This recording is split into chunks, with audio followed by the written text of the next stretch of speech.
Several years ago, my daughter and son-in-law lost their baby just weeks before he was to be born. There was no indication that anything was wrong.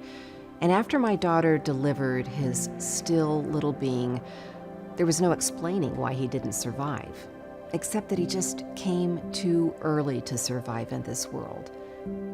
The grief racked us all. And then we discovered a new kind of suffering.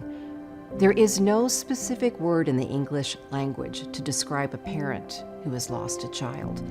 A wife without a husband is a widow, and a husband without a wife is a widower. A child bereft of parents is an orphan. A parent whose child has predeceased them is an undefined hollow of hurt.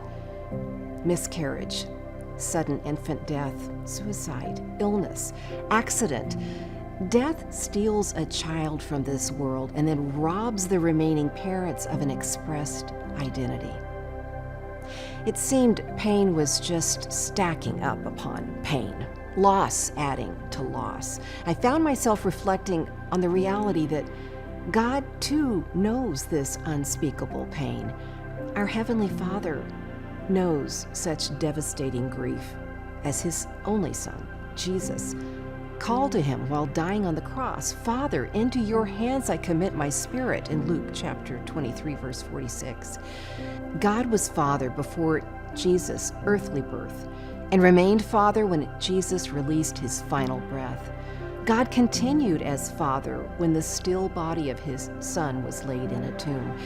And God lives on today as Father of a risen Son who brings every parent the hope that a child can live again.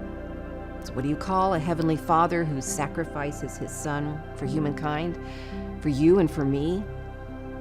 Father, still Father. Into our hollow of hurt, He still comes. When there are no words in the glossary of grief to describe the pain of loss, God names Himself Father and calls us His children. No matter what other names we are called or uncalled in grief, God always calls us children, lavishing us with love. So how does it shape your heart to realize that God remains our Father and calls us His children always?